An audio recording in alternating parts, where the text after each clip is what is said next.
right, welcome back to another edition of Millennials Are Killing Capitalism Live.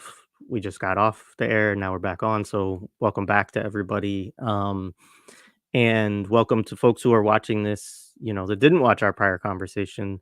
Um, just take a minute, of course, do the basic things, like the video, subscribe to the channel if you're not already. There's a link, of course, to support us on Patreon. There's links in the chat also to learn more about Within Our Lifetime, connect with, find their website, connect with them on Twitter and on Telegram. They have been banned from Instagram, which we may talk about a little bit. And, I'm excited to have this conversation. It's always great to talk to organizers, to people who are working on this issue. Within Our Lifetime is not an organization that we've had on this platform before, so I'm excited to welcome them to this platform. There's a couple of calls that they have put out again that are mentioned in the show description, and you can find more about it from, especially Telegram is a great place to kind of follow them, but also Twitter. And so we'll talk a little bit about their organization, some of the calls that are out there. One is to flood Manhattan for Gaza this Thursday, March 28th at Radio City Music Hall for Genocide Joe's campaign event with fellow war criminals Barack Obama and Bill Clinton. And then we'll also discuss, kind of discussions of different kinds of action, right? Decentralized action, assemblies, gatherings, all kinds of stuff. And, I'll make clear at the top, like the campaign event for Joe Biden is one that they've directly made a call for. The other one is not actually their call. It's just something that they brought to my attention, and I wanted to talk to them about it as well, as people are thinking about different ways to put pressure. And I will just say, if you are of the opinion that, oh, well, the UN passed a ceasefire resolution, there's no need to put pressure, listen to our guests here today and listen to the conversation we just had with Arnessa. There's actually it's a great time to get, more active and to put on more pressure. So I'm going to welcome our guests to the stage now and get into the conversation. Nardine and John, welcome to the show. Thanks for having us. Thank you so much. All right. Well, it's great to have you. It's great to be in conversation with you. So to start, briefly for folks who aren't aware, can you just share a little bit about Within Our Lifetime? Maybe just share your kind of points of unity and a little bit about your organization's overall kind of orientation and approach. Yeah, that sounds good. Maybe I can get us started, and John, you can jump in. Within Our Lifetime was founded in 2015. It's a community organization that's working to revitalize the revolutionary spirit of Palestinians in exile and our allies in pursuit of a free homeland. And, we basically do community work, organize actions and protests. We're based here in New York City, although, we do have influence and connections, and have worked with groups across the country and around the world. And, our 4 points of unity that kind of sum up what we're about are that, we support the right of return for all Palestinians, something that people don't often realize when they talk about Palestine or Palestinian freedom, is that most Palestinians, at least I think over 50%, maybe 60% of Palestinians don't actually live in Palestine. Either they're like myself, living in maybe like, I live in the US, people live in different countries and around the world, or in refugee camps in neighboring Arab countries. So when we talk about Palestinian freedom and we're not talking about the right of return, then you're effectively excluding a majority of Palestinians. And this is not just, the right to return to our homes in the West Bank or Gaza, but in historic Palestine as well in cities that, are more commonly now known as Tel Aviv, which, has an Arabic name as well. Haifa, Jaffa, different parts of 48 Palestine that is now considered, quote unquote, Israel. We're also anti-Zionist, and that means that we believe in the abolition of Israel, that Israel doesn't have a right to exist, that its existence was brought about through the Nakba of the Palestinian people, which is the Arabic word for catastrophe. It marks when over 750,000 Palestinians were forcibly displaced from their homes, 531 villages depopulated. And, it's this essentially ideology that believes and supports and has mobilized a settler colonization of Palestinian land. And so to say that Zionism is okay, or that, Israel has a right to exist, is to say that the dispossession of our grandparents, of our parents, the killings and rapes and everything that occurred in order to establish the state of Israel was okay. And of course, we would never believe that. And necessarily, that means that we also believe in the right to resist. And that's the third point of unity, that occupied people, colonized people have a right to resist their occupation and their colonization by any means necessary. And for all the world's talk on international law, this is one of the most ignored laws that's enshrined under international law, that, occupied people do have a right to resist their occupation. Or, it's something that people would apply or look at theoretically, but, we're seeing it happen in real time. And the first thing you get question is like, do you condemn Hamas? Do you condemn October 7 and all of these different things? But ultimately, it's not up to us to tell Palestinians who are living on the ground, who are facing the brunt of Zionist genocidal settler colonialism, how to resist that, especially when, the enemy, the Zionist colonizer, is so violent, is one of the most powerful armies in the world, backed by the U.S.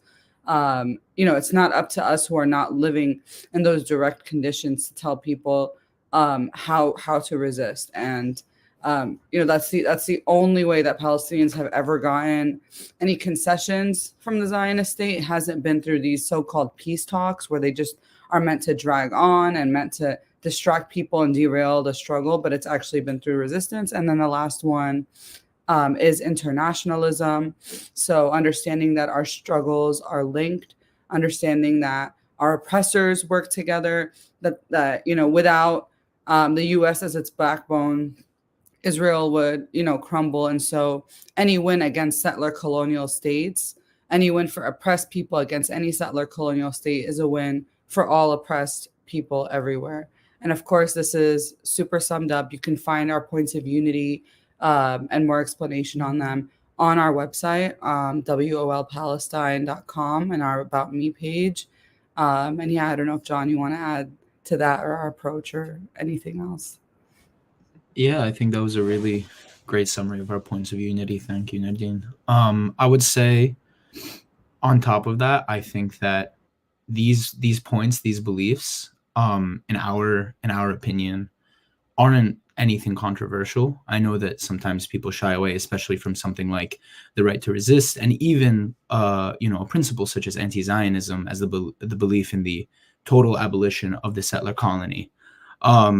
That these are, maybe a little too far, a little too radical, or a little controversial. But frankly, what we're seeing now, especially 6 months into this genocide, is that these are not like wild out there beliefs. These shouldn't be controversial. These are, as Nadine said, like enshrined in international law. And also, as we've learned from other anti-colonial theorists, revolutionaries, these are things that are fundamentally necessary to the liberation of a colonized people and to the liberation of the land. Yeah, absolutely. And it's not controversial here, but hopefully it's not among our audience. But I think that certainly, the genocidal, aspects of everything that we've seen, in the past 6 months should help folks, if they were unclear about that at all, be more clear about it. So why don't you say just a little bit about yourselves? I know we want to get into this discussion, but it would be good to know just a little bit about you and kind of what brought you to this organization. Do you want to start us off here, John? Because I guess you're more like someone who was brought towards the organization versus me, where as one of the founders, but I can speak to that. Yeah, I was fortunate to join Wool because I initially had joined a community program that the organization was putting on, and it was like an educational course, a series on Palestinian history, on theories of struggle and mobilization, and I just happened to see a flyer one day, and then I went to these this series, and eventually made the decision to join the organization. And that was a couple of years back, and I'm very, very grateful and glad that I did, because what I found within our lifetime is not only a community of people who are very deeply dedicated to Palestinian liberation, but an organization that is deeply connected to the community, the Arab Muslim Palestinian communities of New York City, who are mobilizing our people here in the diaspora, who are trying to make this struggle fundamentally connected to the struggle of our people back home. Yeah, and when it comes to me, just being Palestinian, growing up in New York City my whole life, it's like you see different phases of mobilizing for Palestine. Like I remember going to protests when I was a little kid, like sitting on my dad's shoulder, or they would literally pick us up. I went to Islamic school in Brooklyn my whole life in Park Slope. I remember like they would literally get like the yellow school cheese buses to take us to protests after school and mobilize as a community together. But at the same time, there were also moments where that waned a lot, or that when you saw these mobilizations, they weren't being like Arab led or Palestinian led or youth led. And so we really wanted to bring that back to the community. I was in undergrad between 2012 and 2016. I was involved in SJP, Students for Justice in Palestine, as were many of the people who are in Wool today. And, we just felt like there was this disconnect between students organizing on campus, versus the Palestinian community that we were also a part of. People didn't want to come to panel discussions in auditoriums about why Palestine should be free. They already knew that in our community. They just wanted a space to mobilize for it. We were still kind of reeling also from the post 9/11 racist terrorism, the same kind of rhetoric that we're seeing actually resurface right now. And, our generation was just so much more empowered to speak out against it compared to our parents' generation, who, English may not be their first language, or they're immigrants. And so, we wanted to expand outside of SJP. And we started this thing called NYC SJP before we changed our name to Wool, or within our lifetime. And the idea was that it would be like an SJP, not constrained to a school or one, physical campus, but something that work to build the movement for Palestine across the city. So that was our aim in starting that. And we changed the name to Within Our Lifetime in 2018, just to make it more reflective that you don't have to be a student, and that we want to bridge that gap between student activism and community organizing. Right on. I appreciate that. So let's talk a little bit about, some of these calls for autonomous action. So and I was supposed to grab the visuals. Maybe I'll grab them in a second as you're talking. But one is to flood Manhattan for Gaza between March 27th and 30th.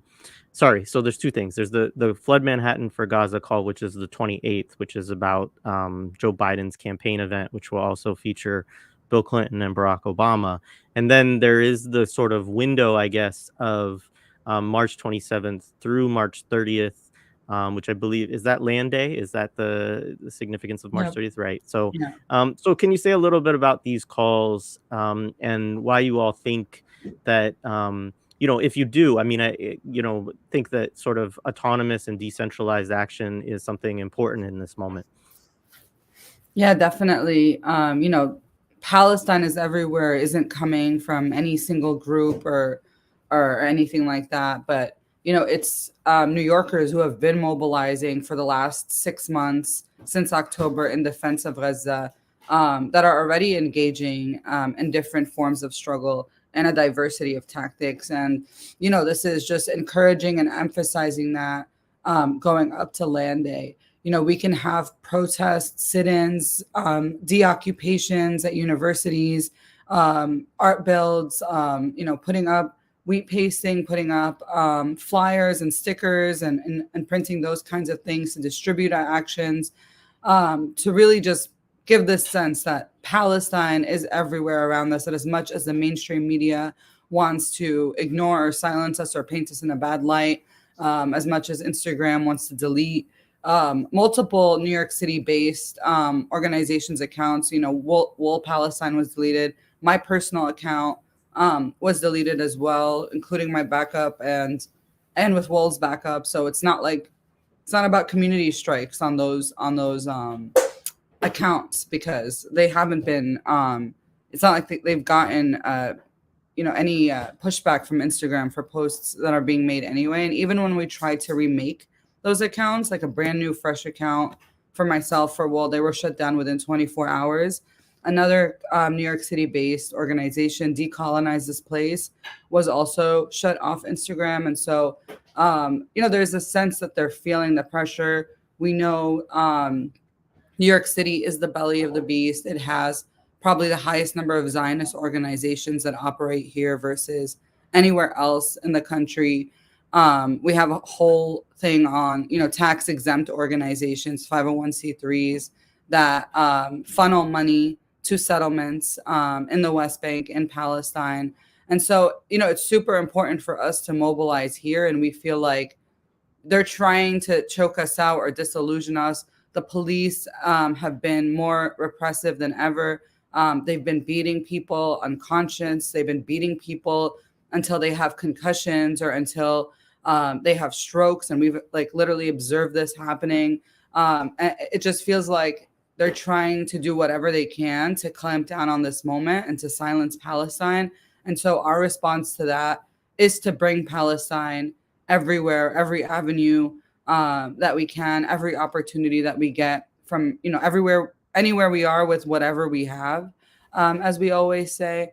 And, people can participate in whatever ways that call to them the most, whether that's, creative actions, like I mentioned before, legal and cultural interventions, divestment campaigns for universities, and just bring Palestine back into the spotlight, especially ahead of Land Day, which is also the 6-year anniversary of the Great March of Return, which, if people knew about that, they would understand October 7th even more. And then we can talk about this a little more later. But, our contribution to these days of action for Palestine is everywhere, include Flood Manhattan for Gaza, which is, an action that we're having at the fundraiser, probably the largest fundraiser that the Democratic Party, it's projected to be the largest fundraiser the Democratic Party will ever have. And of course, Genocide Joe, Barack Obama, Bill Clinton have all been complicit in the genocide of the Palestinian people, which didn't begin in October either. And, we know how hard it is with mobilizing that we've done before, how hard they make it for us to even, centralize or come together in one location, the different street closures, just straight up racial profiling from police who will see you wear a keffiyeh and will not let you into a particular train station or won't let you get near a street, but then they'll let, other people do it. So the idea is to try to get as close as possible, to organize smaller groups, try to get as close as possible and protest surrounding it, versus, just having one big march. That, the police are adapting to that. They're figuring out how to break us up, figuring out how to intimidate us. And so, we need to adapt as well and not just rely on having the same types of marches over and over again, with little to show for it or little change since October. But, really diversifying our tactics to include more people, bring in as many people as possible, and encourage their leadership. You know, we've been marching together in the streets for 6 months, and obviously for many years prior to that. But during those 6 months, our goal wasn't just to lead our community. Our goal was to empower our community to be able to lead themselves, and also do these types of things. And I think, you know, it's time for us to start doing that. We've been kind of doing that already by when, you know, COP split up the march. We'll have two separate marches that are now circulating, and that just kind of confuses them even more, and it gets us closer to our goals, and it empowers us more. And so that's the idea that we want to do with this march, this rally, or protest in particular, as well as the call for Palestine is everywhere. Yeah, and I would just like to add to that. I love that description, Nadine. I think that was really valuable framing. And I think, like, to give some context with regards to the situation in New York, especially the past 3 months, the police state, these like Zionist politicians, the NYPD, universities, like cultural institutions, the forces of repression, to use a blanket term, have basically been working very diligently to restrict our access as people to, public space, to be able to congregate, to be able to act and move politically, to exercise our First Amendment rights, which, obviously they don't care about. But, we've seen things like, for example, for years, we've used sound without any issue at our marches, at our protests, sound amplification, using a speaker, whatever it may be. But since late January, the NYPD has been very, very diligent in not allowing us to use sound. And they're basically saying that it's because we don't get permits for our protests, which I'm very proud to say that we don't get permits for our protests. And we're not seeking permission from the NYPD to congregate and to act in these political ways. And they've now started using that as a justification to arrest people, to brutalize people, to attack people. They've targeted some of our leaders, such as Nadine, and last Tuesday, such as Abdullah, one of our leaders who is, also a community leader in New York City. And in other ways, we've seen that universities are restricting access to their own spaces for students. Only yesterday, we had an event at the new school, and unilaterally, maybe like 10 minutes before the event was supposed to take place, the new school announced that all club activities were canceled for the day to ensure that people could not congregate. And what we did instead was that we actually held this event in the lobby of the building, which is like public access to anybody. And so at the core of this call of Palestine is everywhere is also this desire to be free and this desire to push back against this repression. In a time where we see that Kathy Hochul is sending the National Guard into the subway, that Kaz Daughtry, the the deputy commissioner for the NYPD, has now announced yesterday that he's adding 800 more cops to our subway stations just to watch, make sure that people aren't evading the fare. We're increasingly in this point where we are constantly being surveilled, being watched, being policed. And, part of the adaptability of this call to action is also figuring out more creative ways to congregate and to act, politically in defiance of this, because the answer is never to bow down to repression. The answer is to get more creative, to get more brave. And, hopefully, as Nadine said, this motivates people to, take leadership into their own hands, to take action into their own hands. You only need a handful of people. You only need 3 people to wheatpaste something. You only need 10 people for a successful deoccupation in many instances. And as valuable as a, thousands people march is, there's also a lot of value in this more smaller unit autonomous action. Right on. So I should say, as you've all kind of laid out, I mean, I don't need to say it, there's a lot of different kind of, particularly the Palestine is everywhere call, um, it included a lot of different types of action, not just, you know, all kinds of things from sort of, um, well, maybe I'll let you speak to it a little bit more. You did speak to it already, but I guess what maybe just a little bit more on what you see as like advantages, or maybe it's not advantages so much as what you just said, John, in terms of like trying to foster the creativity and not getting stuck into a pattern where it's so easy for police to kind of stop, cordon you off, control what you're doing. So yeah, I'm trying to kind of get a sense of, in terms of decentralized or autonomous, that this might people might have different ideas of what this means and the benefits, pros and cons of it. Yeah.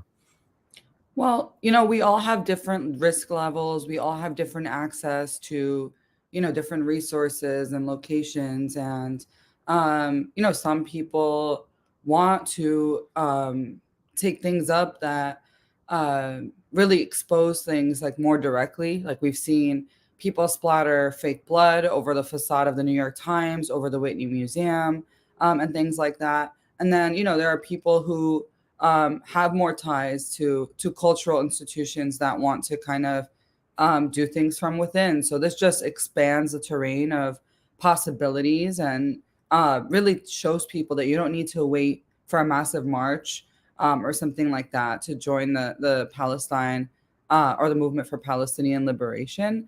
And that especially now during a time of the escalation of the genocide, it's important for us to act from where we are all the time and not just wait for these big marches and protests where police are using these to also gather information and data. They have their drones flying above us. They use this to beat people physically and just ingrain this trauma in their bodies to scare them from coming out to future actions. And while we're adapting to those things as well, we should also be looking at different ways that we can participate in the struggle. Not just, let them figure out what our mode of operation is and just study us and, give them the opportunity to shut us down, which, they think that, they're doing that in certain ways, but, actually not being able to have Instagram or not being able to have these like huge marches where we shut down bridges without incident, which is what happened for months and months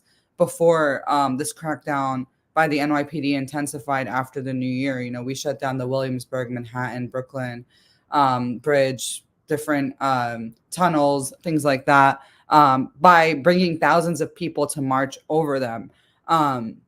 That's kind of like how we operated, is not trying to do things independently ourselves and keep it under wraps until it happens. No, actually what we're doing is empowering and bringing thousands of people to do those same things with us. And so we did all that, and it felt very powerful. It felt very effective in the moment because we saw how New York City politicians, many of them, were changing their tune on Palestine, walking some things back. It kind of got to a point where they're like, okay, well, you had your protests, you guys were able to shut things down, but you know what? Now is enough. We need to start enforcing the rule of law. When in reality, there's still a genocide going on. This isn't about us like having our protests. This is about trying to be disruptive, to bring attention to the fact that it's our tax dollars, our politicians, our UN vetoes, our weapons manufacturers that are not just enabling this genocide, but effectively carrying it out. The U.S., we consider the U.S. as part and parcel of the same Zionist Israeli regime that's, carrying out this genocide. So to encourage people to take these lessons into their own spaces just, brings out our power even more. And we believe, like, in organizing in general, there's always a time for consolidation and expansion. And, we feel like the protests are a place where we can congregate, where we can consolidate, where we can collectively mourn and rage, where we can learn different tactics from one another. People have met others at our protests, and they've started their own organizing groups out of that. But, for every moment of consolidation, you also need a moment of expansion. And having 20 different protests around the city on the same day, some of them unannounced, is a lot more powerful, unpredictable, uncontrollable, than just having, one. And that's not to shade or diminish the importance of having big marches. And, we've, of course, participated in things like that as well. But that can't be the only thing that we do, and that the goal of that ultimately is to bring people together so they can take it back to wherever they are and just, expand it from there. Yeah, I would say we don't necessarily consider these two things, mass mobilization and autonomous action, antithetical to one another. We believe that both are necessary to kind of develop and enhance and expand the capacities of one another. The larger the base that we're able to develop with something like a mass mobilization, the more kind of empowered people are to take more individual action, more autonomous action in smaller groups, and vice versa. Seeing people take, actions, maybe like a banner drop, for example, or something similar, simultaneously also empowers us as people taking part in the mass mobilization to know that we are constantly trying new things. We are engaging in a diversity of tactics, and we are expanding the means by which we are struggling for Palestinian liberation. And again, this is all for Gaza. This isn't just, for us to feel like we did something and we tried our best. This is to free Palestine. This is to end the genocide. This is to abolish the settler colony of Israel. And we always say that, our intention is to do that by any means necessary. Something that, Malcolm X, proudly proclaimed, and something that we echo regularly, that we have on our banners, that we say in our speeches. And by any means necessary also means by any means that we can think of. And hopefully this is an opportunity to expand the means and capacity of struggle, and also a way to kind of reinvigorate the struggle in New York City and wherever else people are seeing this happen, so that we can continue fighting, continue pushing, and hopefully, put a stop to this genocide and put a stop to this, colonial expansion and project. Yeah, absolutely. So I know, as you all have said, like, you're based in New York City. You also have connections and contacts, of course, conversations with organizations around the United States and around the world as well. For folks who are listening to this, who, are not in New York City, what do you think? I mean, how do they assess what's going on within their own cities and kind of determine, think about action, whether what's going on has become stale, or it's becoming, it's too easy to repress, or it's just not making, maybe they don't feel like it's making any kind of impact. What do you suggest in terms of people kind of like assessing that in their own areas or whatnot? Yeah, I mean, I think regardless of how things are going, the goal should eventually be to, bring Palestine into every arena. And you need to empower people in order to do that. You need to empower people to be able to act on their own and not just wait for any singular leadership, to propel us forward. And that's the thing about New York, is that whatever we do here is super influential. A lot of the chants that are being, shouted across the country right now are things that, we sat together and came up with as well. People may not know, like, even there is only one solution, Intifada revolution, that chant. We came up with it, Israel bombs, USA pays, how many kids did you kill today? Things that have just become so commonplace have been adopted around the world from things that we start here. And that's especially why we feel, it's so important for us to not just sit back and let let things happen. No, we need to be in a leadership role, for the whole world, for the whole country right now, mobilizing this way, because whatever we do here, on some level, it gets some attention, just because of so many Zionist organizations, so many media organizations that exist around us. And so, we understand whatever we do is going to have impact that reverberates across the country. And, I think everyone should, still have, like John said, you can still have these mass mobilizations, but we all need to, make it possible in order for us to engage in the Palestine movement every day. And in order for that to be possible, it's through autonomous actions. And, we see this kind of happening already in New York City. Like I'll see graffiti that every week it's painted over, free Palestine or graffiti or messages that support Gaza. Every week it's painted over, and every week, I drive by it and I see it put back up again. Just resisting, showing that there is resistance to this clampdown everywhere, that no matter what they try to do to silence us, we're already going to be 10 steps ahead of them because we're mobilizing in ways that they've never seen before. It forces us to act creatively. And, I don't think that people should wait for police repression or retaliation to encourage decentralized things. But, everything we're doing, even the mass mobilizations, are leading in that direction because they create a space for us to meet each other, learn from one another, and do popular political education, whether it's through chants or the speeches at marches, so that people who are radicalized, people who understand that, that this is not just a call for an end to the genocide in Palestine, because a genocide is not going to end when Israel stops bombing Gaza tomorrow or whenever, they stop. It'll only end when every single inch of Palestine is free from the river to the sea. And, a lot of people are joining the Palestine movement or supporting Palestine for the first time because of the horrors and atrocities they see are being committed in Gaza every single day. But in order for us to make this a long-term sustainable movement, it can't just be during these flashpoints. It can't just be while Gaza is getting bombed. It has to be all the time, every day. And, people need to be their own leaders in order to make that possible. Yeah, and I know, Jared, that you had mentioned at the start of the program the UN Security Council's ceasefire resolution, and obviously, again, these are very important markers, and they demonstrate how our struggle is pushing. But at the same time, we know that a ceasefire is not the ceiling. The ceasefire is not the central demand, and it's not the final, is not the end point that we consider our struggle going towards.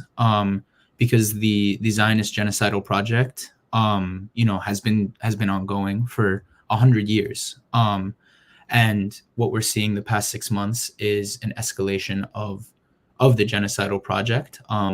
But we know that everything that we've been doing, as within our lifetime for nearly a decade, and as a movement for much, much longer, has been against a genocide, has been staving off a genocide, has been resisting a genocide, and in the name of liberation, of return, of an indigenous struggle for freedom.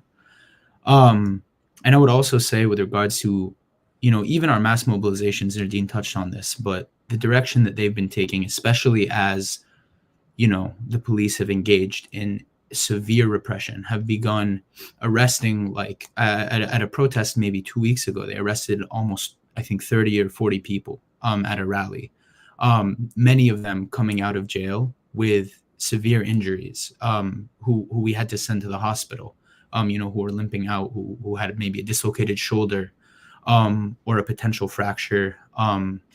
And I think that at the same time, our protests have kind of been escalating in our capacity to keep pushing and to be creative in how we avoid repression.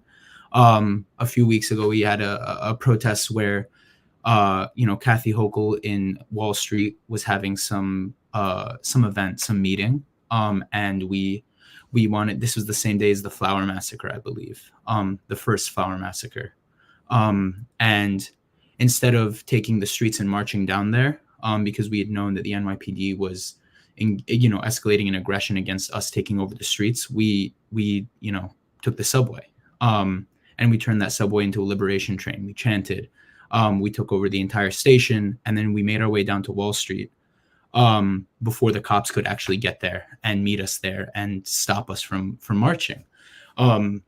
And so, our even as we talk about the need for autonomous action, our mass mobilizations, I also hope, are meeting the moment and are, getting creative in how we are pushing back against this repression, because we don't want to do the same thing every week. It's incredibly demoralizing to be, doing a march, we get beat up, we get sent to jail, we go home, and then we prepare for the next one.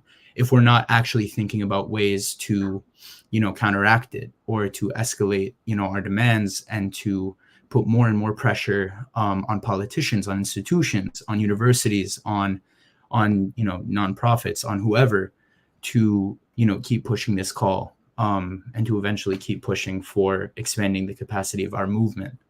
Yeah, and I think with regards to our role in New York City, it's also to continually remind people that Palestine is not something that you can ever abandon.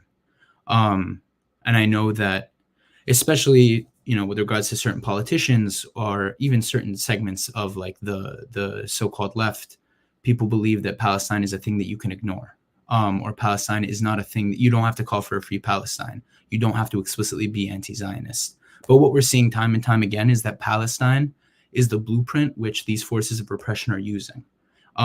That, when we say that Palestine is the litmus test, it's not just who we trust, but also who understands that this is the first in a very long line of, repressive tactics, of escalations of the police state, of the surveillance state, that are going to restrict our freedom of movement in the future, our freedoms in the future, our freedom to struggle and to think and to be, in many ways. And as New York is, a highly visible place, us continually pushing this on our politicians, our local politicians, but also putting pressure on, these presidents who are coming on Thursday, for example. Hopefully we keep reminding people and make it very, very clear that you can never abandon Palestine, because that is essentially surrendering to the forces of repression, the forces of colonialism and imperialism, before we even start this fight. And I think, just to add to that, it's become for some people less of a question of, abandoning Palestine, and more so, they'll say that they support the struggle now because, it's they're going to get honestly like dragged for it online, or they'll lose their base of support. I mean, it only took, I saw this tweet, I don't know who posted it, but it was like, it only took AOC one day longer than Alex Jones to come out and call it a genocide, and condemn it. And, we're seeing a lot of people jump on the bandwagon, but, it can't be enough to just join a state-sanctioned protests with yellow vests and get permits from the police and, pat each other on the back and call it a day. When they are letting you have the road, which is words that they've used, when they're letting you use your sound, but not letting, other groups do the same, it begs the question, why are they doing this? And, this isn't to shade any of the groups who may not be like familiar with organizing as much and are doing these things for the first time. But, the point of a protest is to be disruptive. It's not to be a parade. And, police and governments, they try to control the opposition through these means by kind of letting a little bit of steam out of the valve to prevent an explosion. And, this hasn't really gotten us anywhere. It just makes people feel like they did their part. They chanted at this one big rally. We all went to that, and everyone can pack it up and go home. But, there are weapons manufacturers that need to be confronted. There are politicians that need to be confronted. People aren't talking enough about groups like Palestine Actions and the tactics that Palestine Action and the tactics that they chose, and how that's having a material effect on Elbit. And now they're actually being isolated for that, probably facing some of the worst charges of people I've seen facing the Palestine movement for decades, at this point, because they are actually threatening the manufacturer that are making the bombs, making the weapons that are being used on Gaza. And, now the Pal Action people are suffering the consequences of effective action. and facing decades in jail. We should be supporting them. People should be shutting down weapons manufacturers everywhere. And I understand that we all have, different risk levels, but especially to organizations with more resources, with more proximity and access to power. These are the things that, we should be moving towards. And, for us being a grassroots organization that is not a 501c3, we are not an NGO. We don't get grants, from all these different sources. There's only so much we can do in terms of, empowering people to get there. But we need these legal organizations and community and cultural orgs, everyone to come together and be leaders in this moment to provide this support for people who do want to take the next step and, actually lock arms in front of weapons manufacturers or, all of the other actions that, PAL Action has taken. And, being so influential, we want to uplift that. We want to revitalize that. We don't want our movement to just be this, pretty packaged thing where, we'll have these so-called peaceful protests that, we work with the cops to make happen. We don't want that, to be the case. We need to actually be disruptive. And in order to do that, we need to ensure that Palestine is everywhere and that, people are able to shut down as much as they can according to their risk level. I appreciate that, and I agree in terms of, especially defending folks. There was another comment I'll lift up in the chat from Ray Marshall. It's from Black Alliance for Peace and Black Power Media. The ask is we need a means to support financially these efforts so we can bail out brothers and sisters, support people who lose work because of their support, etc. And, I just would echo that too of like, yeah, I think that, and that's not to direct that at y'all, but just to say for our whole movement, we need to be standing in solidarity with people who face repression and who take risks and take bold action for sure. And, the organizations that have resources, bail funds, legal funds, etc. I think it's important for us to identify and to support folks they're doing those things as well, so that we can support each other truly, because if we just let the people who face the harshest repression just, go, it just sets this total precedent that, that, okay, there's a red line of action that people can't cross, and people become afraid also of taking, bolder action, and it pushes people back more and more into kind of these state sanctioned, modes of protest basically. So let's talk a little bit just about how you all are doing right now. I mean, obviously you mentioned, the flower massacre, and then of course you had to caveat that of saying the first one, because I think most of us have lost count by now of how many flower massacres that there have now been. And then obviously there's the egregious things that we're hearing and seeing coming out of Al Shifa. And there's also on the flip side, right, continuous resistance that we're seeing from Palestinian resistance factions. We're seeing also more resistance happening from the West Bank in recent days. There's a lot going on, for instance, also in Jordan, and these mass mobilizations and things like that. And obviously there's a lot of other protests, going around all over the world, right? And we're seeing that this is still not enough. As we talked about a little bit, there is this UN Security Council resolution, but there is no ceasefire in place, right? And I think that's an important thing for people to understand, is like the resolution itself is a resolution. We don't actually have a ceasefire. And I really appreciated what you had to say, John, too, of like, this is not it is something that we are struggling for, but it is certainly not it's like the floor. It's not the ceiling or the horizon of what this movement is about. And I think it would be a huge detriment if all of these people, all of these martyrs have lost their lives. So much destruction has happened to Gaza, that we let things slip once there even is a ceasefire, if there is a ceasefire, and don't continue to use this moment as a further launching of a stronger solidarity, anti-colonial movement in solidarity with Palestinians. So I'll just say that. But yeah, I mean, however you all want to address that in terms of your feelings currently, and yeah, those questions.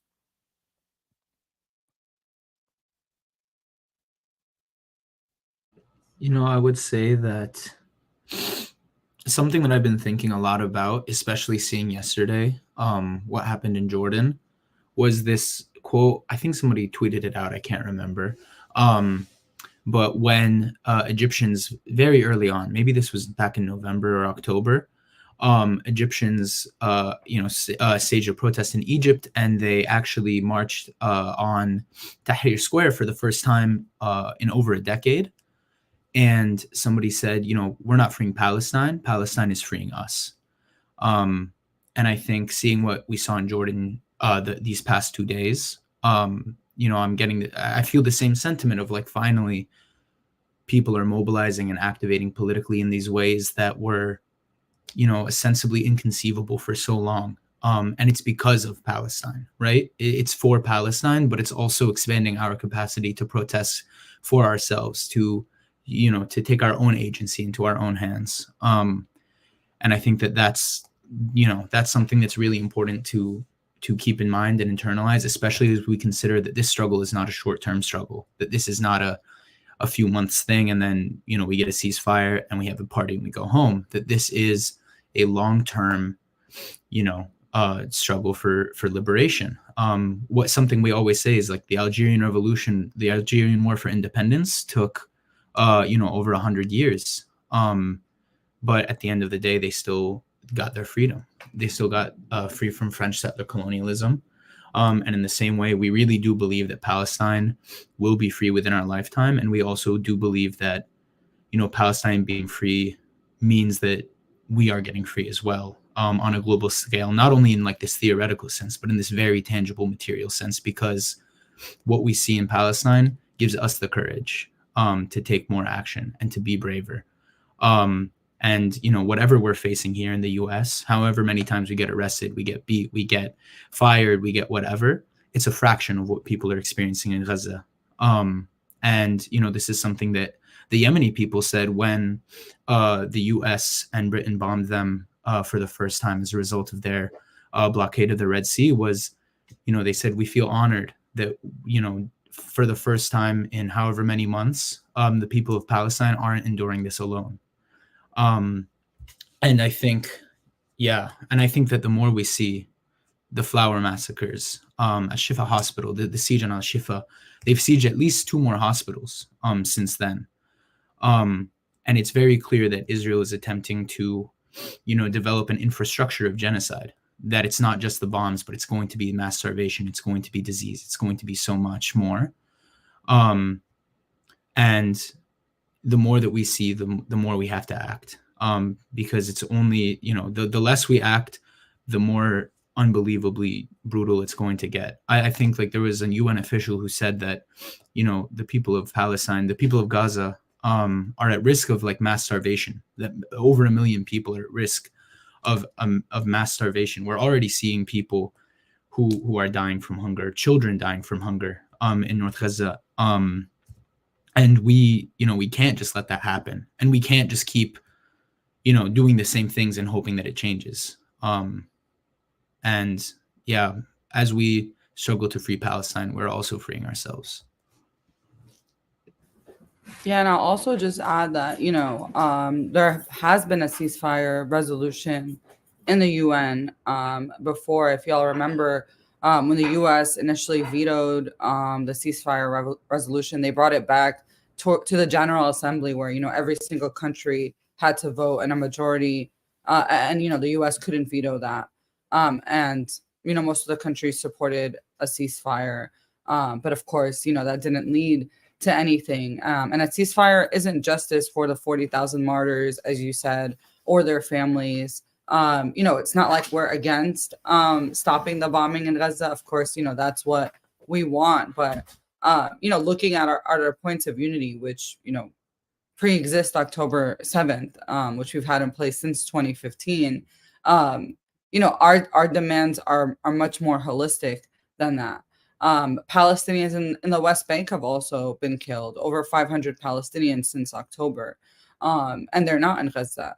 And so, what does it mean to be calling for a ceasefire in Gaza while, Israeli soldiers run rampant in the West Bank, killing Palestinians there all the time anyway? Even throughout, different ceasefires in Gaza, this didn't stop them, from continuing to bomb and shoot at Palestinian people. And, violence isn't just bombs, isn't just people's limbs being blown to bits. Violence is also starving people. Violence is putting people under a siege and blockade for the better part of the last 2 decades. Violence is preventing them from achieving self-determination and autonomy. And, this is what Israel has done to us every single day since even prior to its establishment in 1948. And so, we don't want to kind of scale back our demands because they pushed forward, a new chapter in how genocidal and horrific they can be. If anything, this is mask off. This exposes Israel more. We don't negotiate by asking for the bare minimum.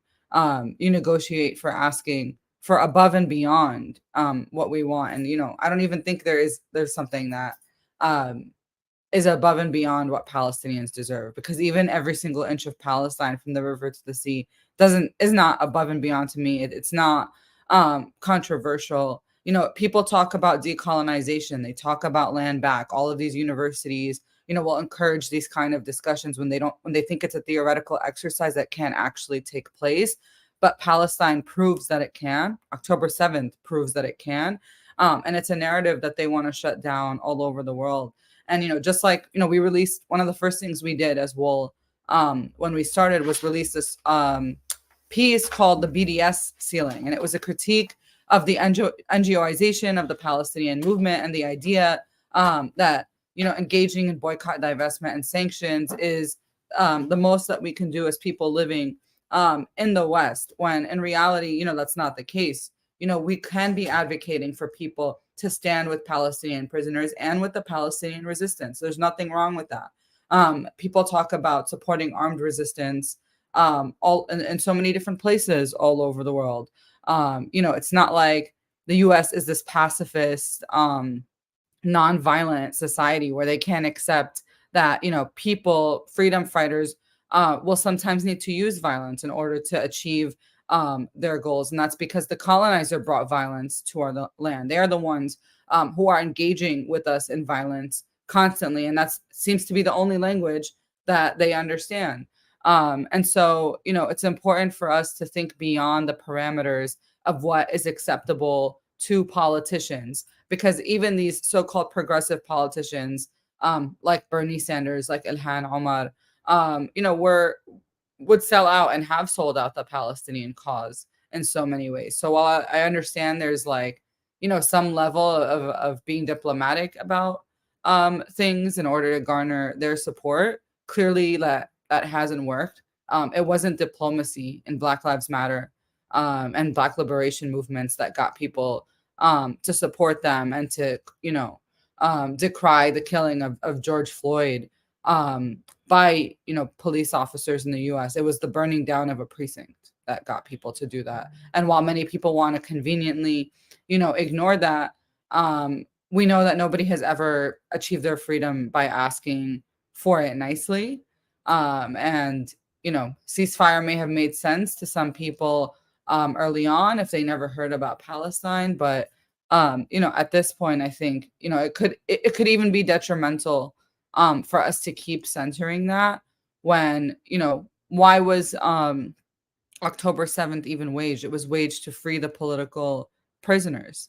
And, that's something that, people aren't talking about. We can't wait for Gaza to disappear from the headlines because bombs aren't being dropped on it. If there's going to be thousands of Palestinians tortured in Israeli Zionist dungeons and no one's around to hear their screams or echo their calls for liberation, because people thought that, we won something by getting Israel to stop Gaza, even though they destroyed most of it at this point. And, the only way for Gaza to be able to rebuild physically from this and to rebuild from this trauma is to put an end to the siege and blockade, an end to all U.S. weapons, U.S. aid, U.S. funding to Israel, an end to the occupation of Palestine, and ultimately, an end to the colonization of all Palestinian land.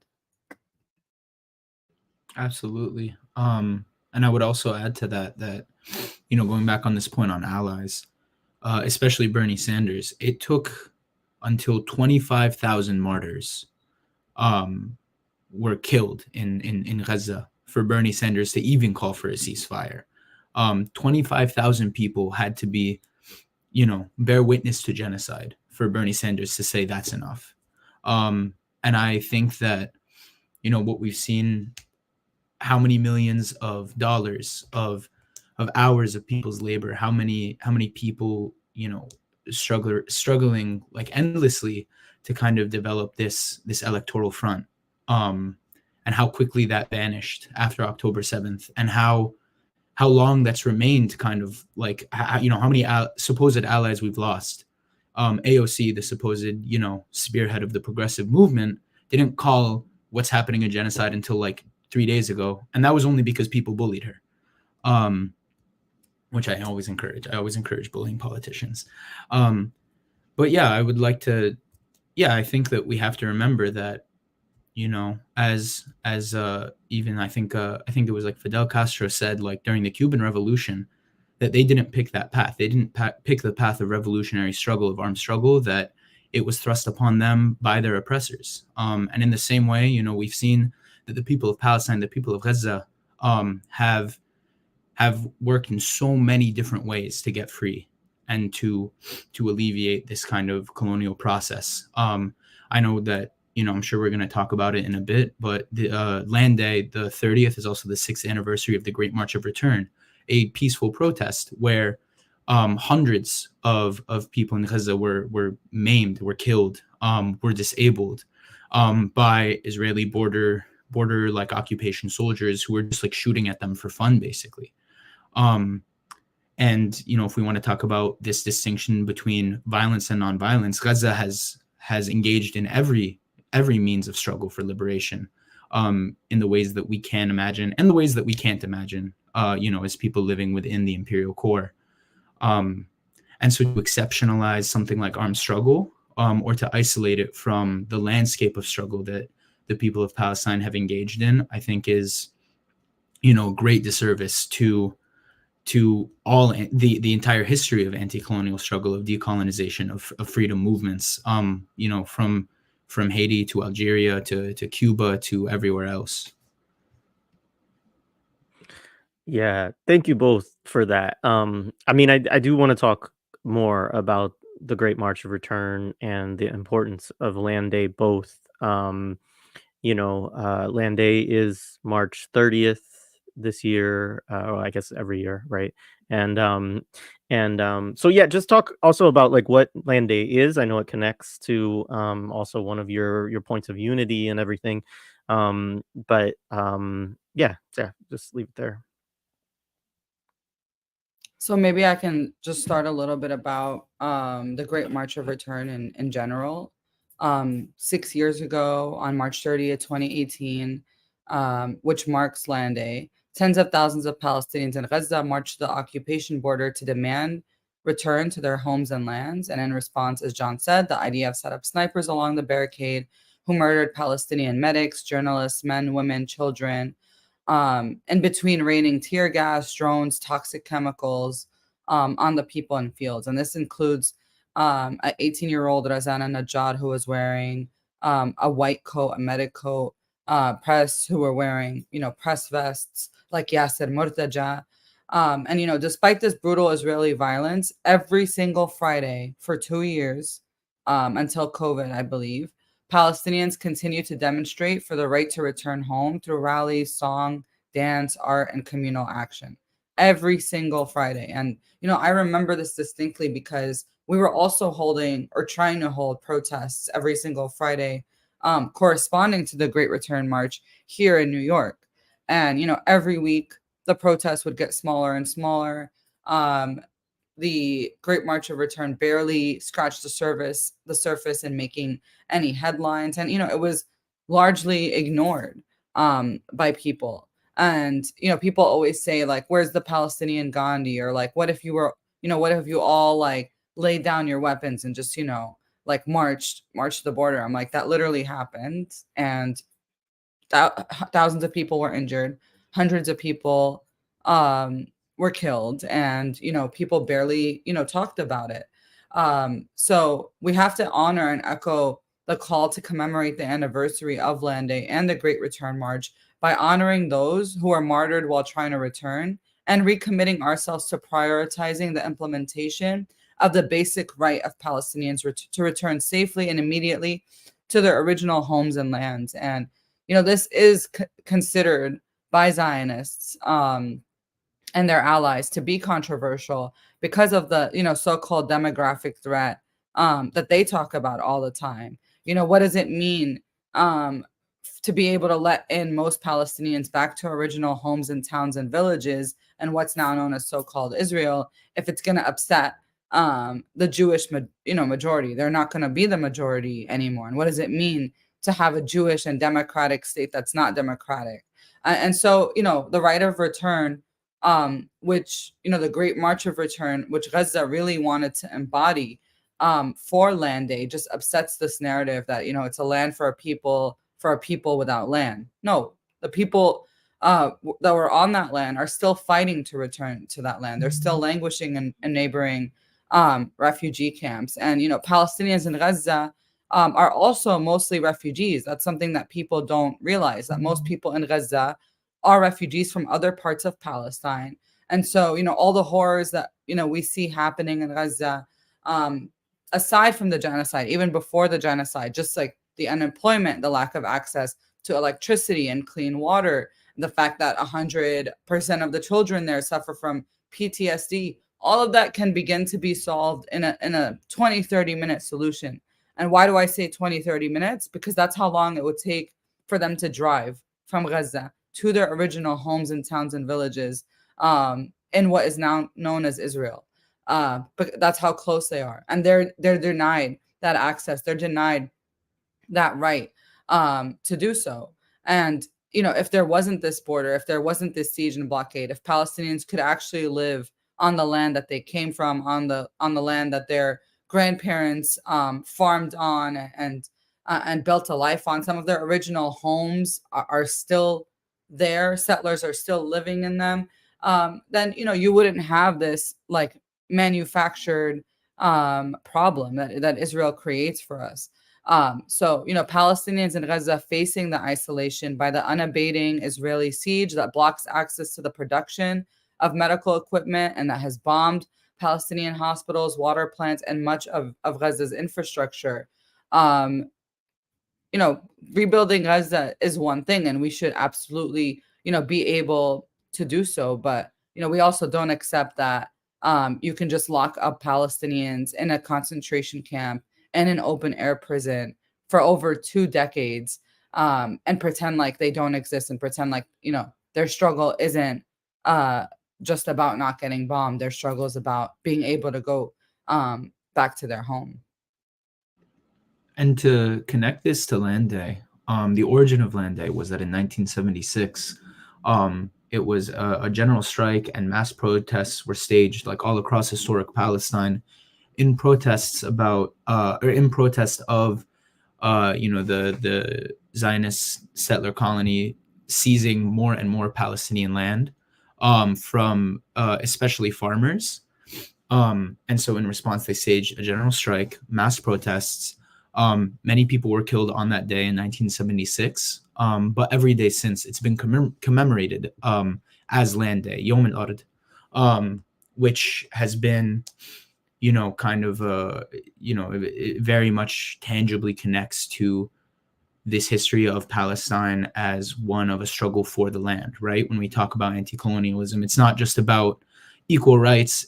This is not a civil rights movement. This is an anti-colonial movement.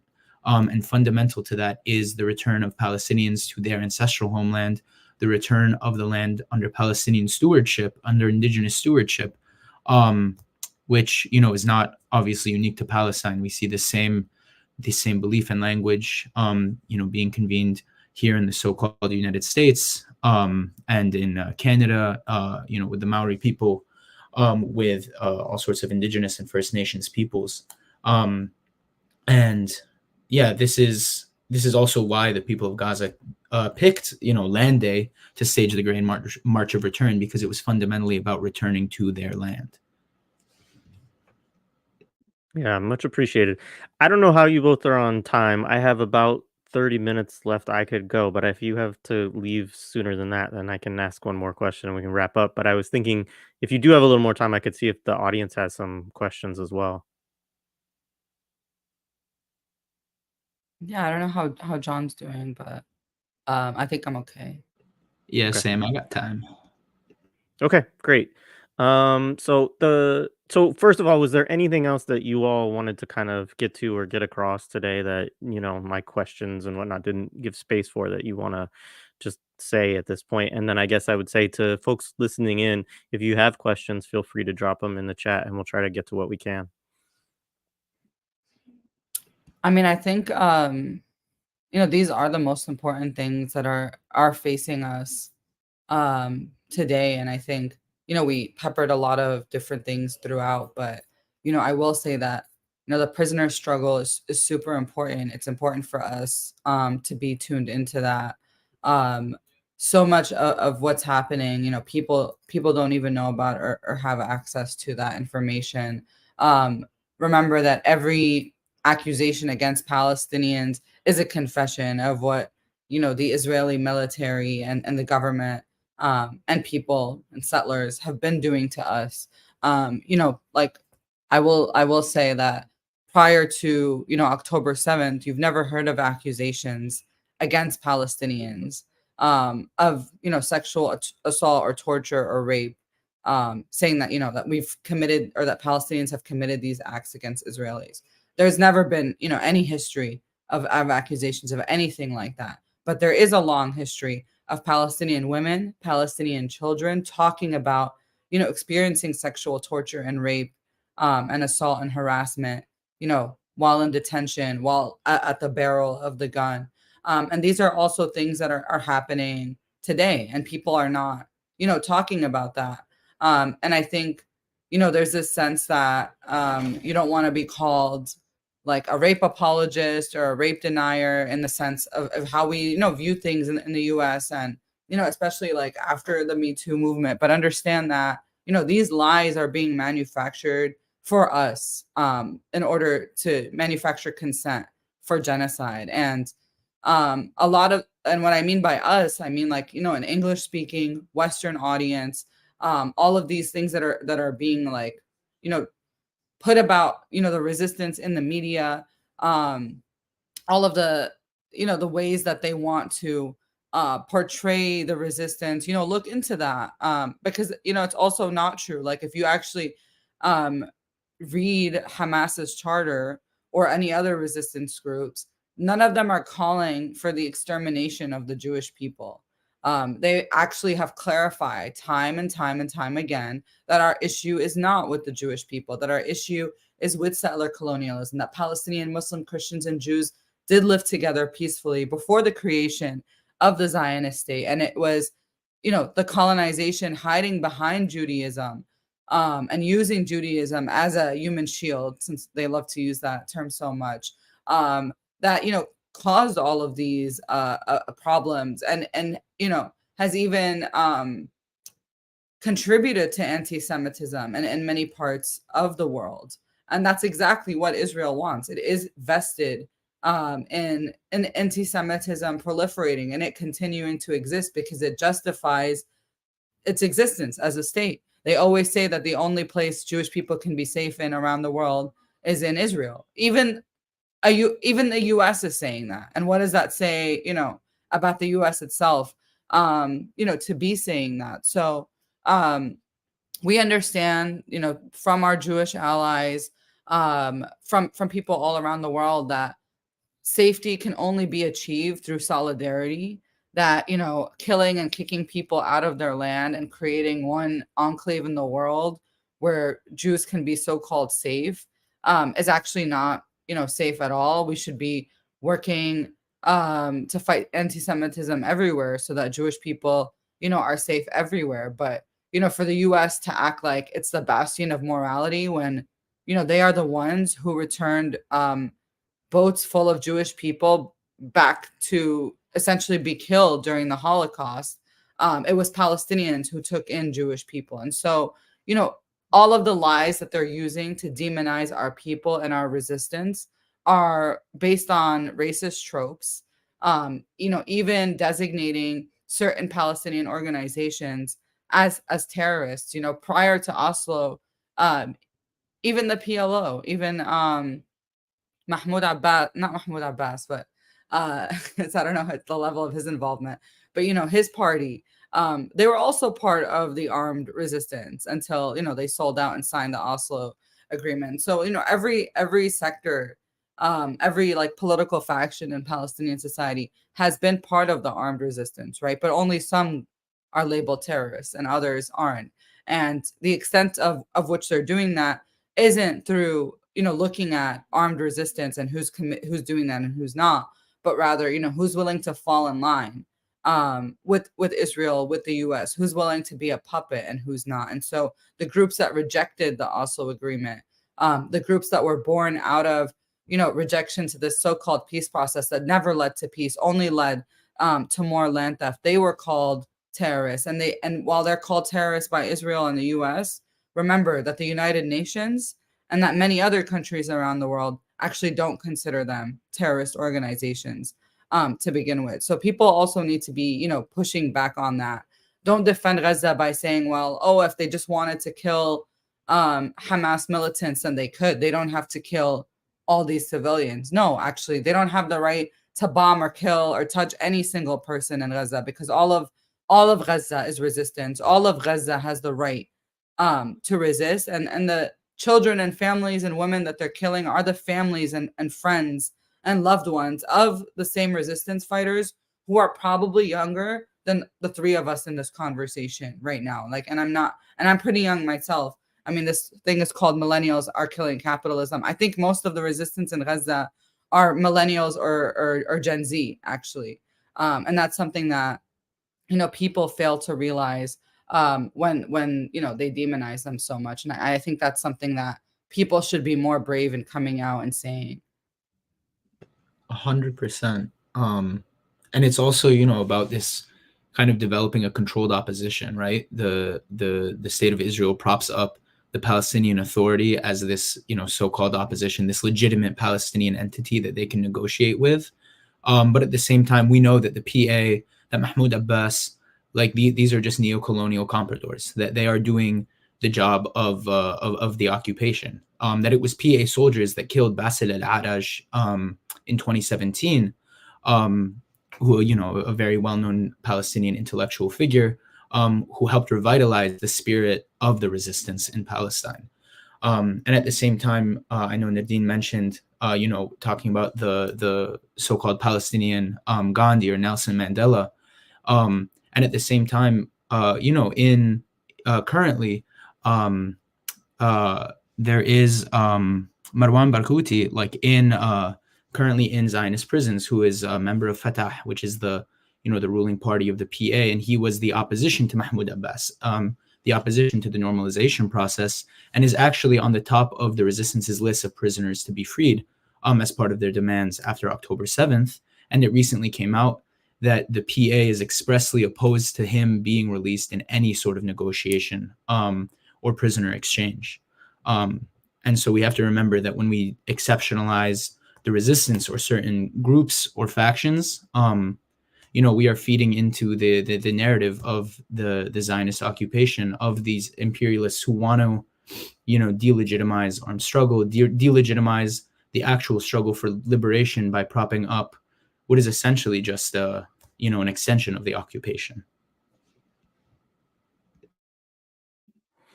Right on. Appreciate both of you for that, and everything that you're doing. So I have a couple of things. Let's see that folks have asked in the chat. One, this was an earlier question. Um, but I'm gonna ask it. So Colin asked thoughts on JVP. It corrected it in a subsequent um, comment, but meant if not now rather than not in our name. But JVP and if not now endorsing Democrats, and I think this is maybe we could also bracket this within a larger kind of conversation because I think there is a certain way that even like some of the challenging of APAC that's going on right now, the way it's kind of trying to be tied to just the Republican Party, as if the Democrats are not also a pro-Zionist, pro-imperialist party, um, and obviously you all are calling for a significant protest against Biden, Obama, and Clinton, right? So the last three Democratic presidents that we've had. So yeah, just whatever you want to say in terms of that, in terms of maybe electoral politics within aspects, I guess, of what we might broadly call an anti-Zionist movement. Though I don't know how you all feel about those organizations regarding that question. Yeah, I'm not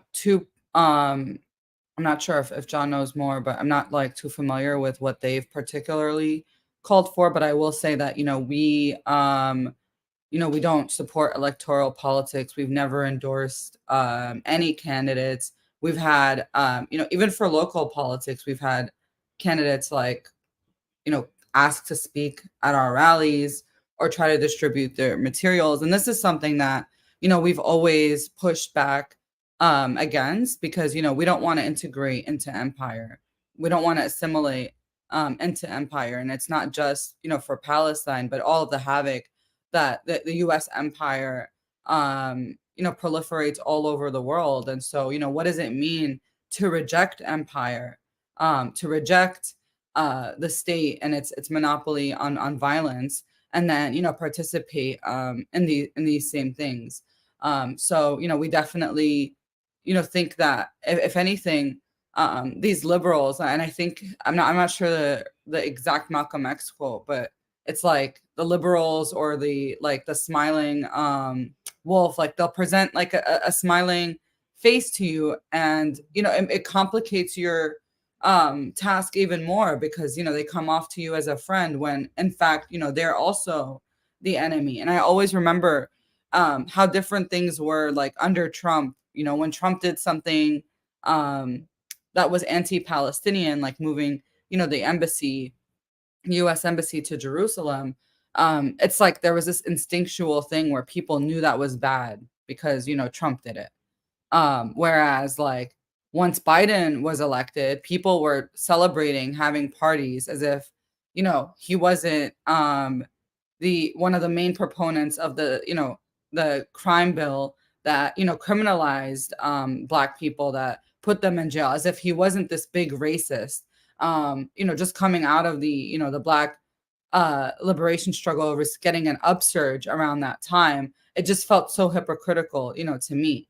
And so it felt like, under Biden before this genocide, when the US escalated its support for Israel, there wasn't this pushback from people who considered themselves to be on the left or Democrats or liberals, because, Biden did it and they voted for him. And, now, they don't want to make him look bad. And it's like the same argument we're having every 4 years where they're like, oh, Biden expects to be voted in because Trump is so bad for the Muslims. Like he's going to do a Muslim ban, as if killing 40,000 Palestinians, which probably at least, most of them are Muslim, isn't worse than having this ban. So yeah, this idea that these politicians will have our back or do anything to support us, when at the end of the day, AOC voted to fund the Iron Dome. She voted in favor of so many Israeli policies over the years. Jamal Bowman sold out Palestine. Ilhan Omar sold out Palestine. Every single one of these politicians, even the Palestinian ones, as many as great like statements that they have to make sometimes, or whatever identity politics they have to play, to make it seem like they're not abandoning their own people and struggle. At the end of the day, their actions their votes, their statements are never fully going to be with the resistance. They're never fully going to be with the Palestinian people. And the last thing I want to do is mobilize and encourage my community to go and fundraise for these people and waste their money and time to vote in for these people, give their hard-earned money to them when they barely, have enough to get by, instead of, donating it to their families in Gaza, in the midst of a genocide. So, I think it's really disrespectful for people who are using the genocide to, advance their political careers. And, ultimately, it's never worked where, we have anything to show for it. Where we'll invest money and time and resources into these so-called political leaders that'll actually, help us or support us moving forward in any way. So, yeah, I don't know if you have anything to add to that. Yeah, to add on to that, we think about so many of the, social safety nets, welfare programs, social programs that we have in this country, and that we're currently losing in this country, also are not the result of, electoral politics, are not the result of like the benevolence of our congressmen, our senators, or whoever. They are the result of organizations like, for instance, the Black Panther Party and the Young Lords, basically serving the people and providing for the people in a way that actually posed a fundamental threat to the United States and to the government. And so they had to respond by being like, oh, the U.S. does a breakfast program too now, for example. And, we've seen nearly 2 decades of this like progressive politics movement, especially around Palestine, that basically just went down the drain on October 7th, where, everyone got condemnation. Everyone was like, everyone was even opposed to the concept of a ceasefire at first. Maybe not everyone, but a large majority of people. So many of these Democrats, these progressives, voted to literally fund and arm Israel to kill and martyr 40,000 Palestinians right now. And, we believe that whatever energy has been put into electoral politics, that energy is, in my opinion, better spent on actual grassroots community organizing, which is why we have no interest in, wasting our time in that sphere. Our power comes from the people, not from getting some person to vote on one thing and then betray us on everything else. Much appreciated. I'll just share quickly. I think this is the quote that you were referencing, Nardine. So this is Malcolm X, and I believe it sounds like it's from the Chickens Coming Home to Roost speech, which was like when he was responding to JFK's assassination, and which was actually, I think, around the time that he got kicked out of the NOI or first got censured by the NOI. But anyways, the white liberals are foxes who show their teeth but pretend they are smiling. And basically at the bottom, no matter what, they'll eat you. They'll both eat you, right? There's a wolf and a fox, basically. All right. So let's see. Other questions. So we got about 10 more minutes. So Ray asks, what other ways can we disrupt the war machine in novel ways? What thinking groups are there that are doing that, planning how to link up with those groups? So in part, I think just a question of, are there organizations that you all think about? And I guess some of maybe thinking about your discussion of autonomous organizing or decentralized, like what are some models of how that can work for folks? Yeah, I think one thing I've seen that, really needs to be supported more again is like Pal Action and, their call for affinity groups. I know that they're active in the UK and they, were active in the US. Initially, I'm not sure with all the charges they're facing, if that's something that they can, even kind of like coordinate on or, what's going on with that since those charges. But, the idea that you can bring your own crew together, your friends, your family members, the people that, you roll with, bringing those people together in service of a larger goal or idea. And so, you don't need to be in meetings with, those people. It doesn't need to be super centralized, but just having access to the resources, the information about, weapons manufacturer plants, for example, around the country, which, Pal Action also published a list of that in the US, and looking at the ways that they act. Sometimes, they block it with their bodies, their vehicles, cars. Sometimes it's, I think actually Pal Action in the UK put out a video tutorial on how to turn a fire extinguisher into I'm not sure what the word is, but just like something that like sprays paint out instead, and covering the facades of buildings with the fake blood to represent, how they're invested in the blood, in, spilling the blood of the Palestinian people and oppressed people everywhere.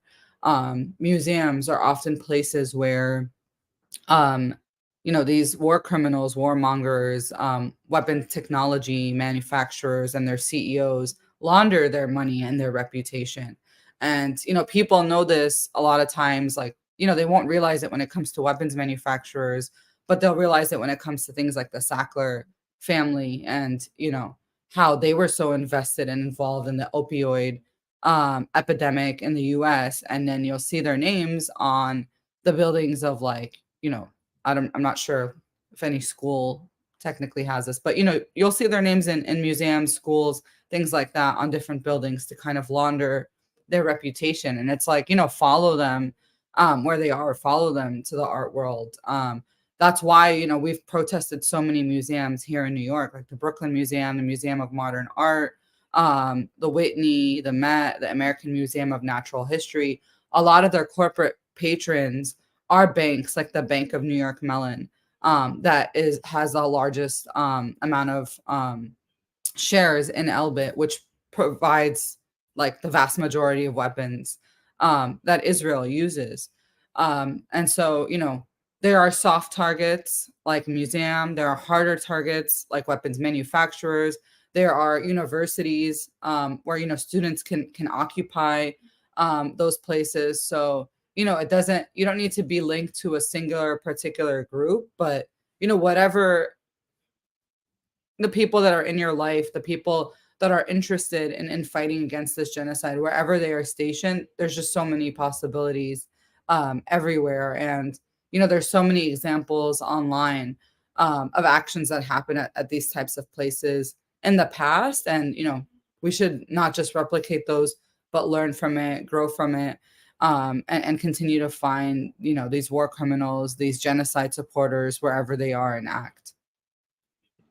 Yeah, and I'd also say that, you don't necessarily, and this is part of the ethos of the call for Palestine is everywhere, is that you don't need to wait for somebody to tell you what to do or to organize something. And you don't need to, spend a ton of time and like effort and logistics in order to coordinate something. Sometimes it's just about getting you and like 2 of your friends together, 10 of your friends together, and planning something. And if you want to do something, coordinated, then there are always ways to, get your group to link up with other groups, not necessarily to plan like one action, but to, share research, share strategies, collaborate in ways that, especially as autonomous groups, makes it a lot harder for this system and structure of repression to stifle. One of the goals of Palestine is everywhere is to make us, as Nadine said, very early on in this conversation, make us all leaders, and in that way,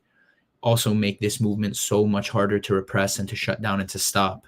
And especially with something like this, with something where this has been going on for 6 months, where so many parts, especially in New York City, but in all over the country, so many entities are like deeply entrenched in the colonial expansion process of the Zionist project. There are so many places that you can protest at, that you can that you can stage an art project, that you can do so many different things, and it doesn't take 1,000-person march every time. So one of the taglines is think creatively, move autonomously, and act courageously. Yeah, I appreciate that. So 2 more, I think, quicker questions, and then we can wrap up. Hiram asks, does within our lifetime identify with or follow any specific political ideology, anarchism, socialism, for example? No, we don't follow any specific political ideology. Our points of unity are our guiding principles. Um, and, we don't believe that you need to, subscribe to any particular ideology in order to support the liberation of Palestine. We've been betrayed by people who subscribe to those ideologies as well. And, I think in the US, a lot of there's a lot of like overemphasis on what like train of thought you follow, whereas in Palestine, the resistance factions from all different ideologies are standing together united on um very basic things. And I think we also want people to understand that you can call yourself a socialist, and you can call yourself an anarchist, you can call yourself a leftist, and you could still be a Zionist, and you'll still be our enemy. And instead of complicate it through things like that, again emphasizing that what we think people need to be in order to support the Palestinian liberation struggle is to support the right of return, anti-Zionism, right to resist, and internationalism. Right on. So Eli asked a kind of personal question. I don't know how much you would want to share about this, but thought I would lift it up and ask him, just sort of ask, which is basically anything you would share about your own family histories and, connections to Palestine, asked were they forced to leave and when and that sort of thing. Yeah, I know John Doe's trying to stay a little more anonymous, so maybe I can take this up. My family goes back generations in Palestine, and just to the most recent things. All four of my grandparents were born there. My father was born there. I was born as a refugee in Jordan. I came to the U.S. when I was a year old. So pretty much grew up here still. But yeah, my family is from this village called Beit Iksa, which is part of Jerusalem, although now technically it's not. Now it's in the West Bank. We don't get Jerusalem. Our family there doesn't have Jerusalem ID or anything like that. And they were forcibly displaced in 1948. They heard about the rapes and the horror that Palestinians were facing in Deir Yassin, a nearby village. And they also saw the Zionist gangs like the Irgun and the Haganah, which were Zionist Jewish militias established even prior to the state of Israel, that were advancing in on our land. And so they literally walked to Jordan. My grandma would tell me the stories all the time of being a little girl having to flee her homeland. And she was born in 1938, so like 10 years before the creation of the state of Israel.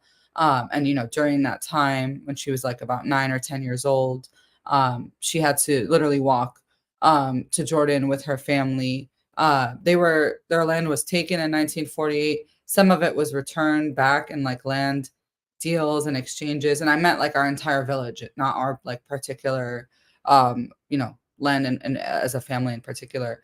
And yeah, they were able to return back for a bit. My father was born there in 1963, and then they had to flee again in 1967 to Jordan.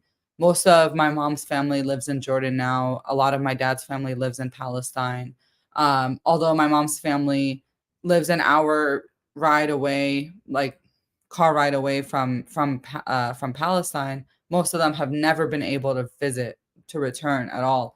And that's like the reality for what most Palestinians languishing in neighboring Arab refugee camps have to face. The only reason I was allowed to visit a couple of times before I was banned, and then allowed to go again this summer, was because I'm an American citizen now. I have an American passport. But if I just stayed in Jordan like the rest of my cousins, I wouldn't even be allowed to visit. And that's a story for us. It's not unique. Every single Palestinian has a story that connects them to the Nakba, which once again means catastrophe in Arabic, and marks our dispossession. Of course, it didn't just happen on one day, May 15, 1948. It was, years in the making. Zionism as an ideology was introduced in the, way before that, I think in the 1800s. So, the displacement happened over different parts of Palestine and in different ways. But, people heard about the horrors. People, heard about their friends and family members that were tortured in their homes, in their villages. The landmines that were placed, the homes that were blown up, and they were also systematically being starved. They weren't able to get access to their land and pick their crops and stuff. And so a lot of people didn't flee thinking they were going to leave forever. They went to Jordan because they went to Jordan later on because they were told that there was going to be food there. They were told that there was going to be aid there, as we see how they're using aid now to control and manipulate and kill people. Aid was also used as a tool back then to lure people out of Palestine so that settlers, can take their place. And, I'm just proud to be a Palestinian that, despite all of these things happening, that our family resisted this annihilation with whatever ways that they could. And that, we grew up with them telling us these stories so that they could, still be preserved in history and not get lost. And these are stories that we've had to record, that I've had to sit with my grandparents and transcribe or get on audio recordings on my phone because, a whole generation of Nakba survivors is disappearing fast. I only have, 2 grandparents left now out of the 4. And, if it wasn't for us listening to and transcribing and recording their stories, then they would just be lost in history for many of them as well, because the media and our schools and the history books have tried to prevent this from coming out and try to pretend like this never happened. Thanks for sharing that, Nardine, and thank you both, Nardine and John, for this conversation. Again, encourage people to connect with you all, to find you on social media. That information is in the show description. Um, you know, go to your website.